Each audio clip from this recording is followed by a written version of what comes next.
Xplane 12 and Microsoft Flight Simulator 2024 both have live weather features, but I was always curious to see how they would compare to the real world. While both simulators do a pretty accurate job of recreating real-time weather, both work a little differently.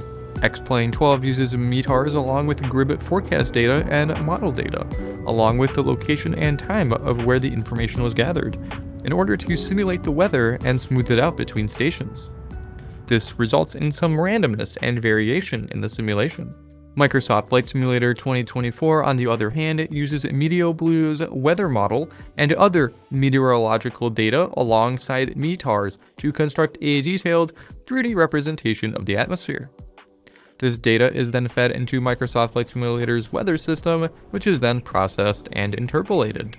In order to test how the weather worked, I decided to set up my computer and laptop to record Microsoft Flight Simulator and X-Plane separately, and I went to 2 distinct locations at different times over the course of 2 days to check how the weather looked. My first location was in Schiller Woods, around a mile east of Chicago O'Hare International. I arrived at 11:42 a.m. and took a photo of the ASUS information on my phone. The wind was blowing at around 11 knots to the north, and there were scattered, overcast, and broken clouds from 3,000 feet to 6,500 feet. The ASUS was about 50 minutes before I started recording, but the information was pretty accurate by the looks of it. In Microsoft Flight Simulator, the first thing that struck my attention were the clouds. They had a very dark color, almost like that of a storm, which was far from what I saw in real life.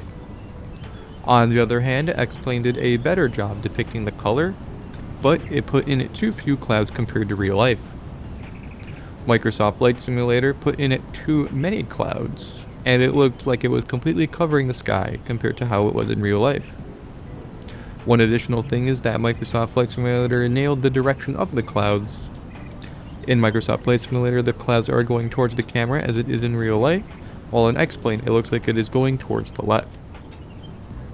Skipping to the evening of that same day, I went to a park located roughly 7 miles to the east of Chicago O'Hare International Airport. I did forget to take a photo of the ASUS at this time, so I made sure to look up the logged weather reports later in that day.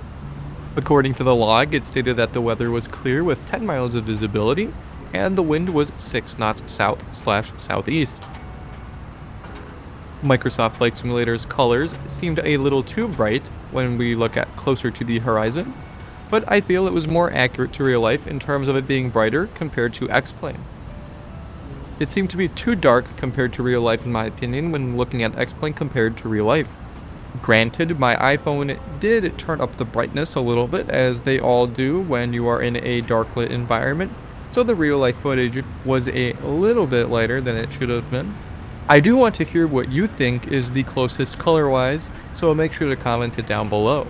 One more thing of note in Microsoft Flight Simulator was that there were clouds that did not exist at all in real life. X-Plane realistically depicted this by making the sky clear. I feel that Microsoft Flight Simulator has a little bit of a tendency to overdo the clouds at times, as was seen earlier with there being stormy clouds compared to the whiter clouds that were in real life. I also made sure to check if I was using real weather. Once I finished recording, I opened up the menu and it did say, in fact, real weather. So I don't know what was up with that. Moving on to day 2, I went back to the park a little earlier in the day as the storm was growing closer, and I wanted to get some footage of the completely overcast clouds with some sunlight making the clouds a yellowish color.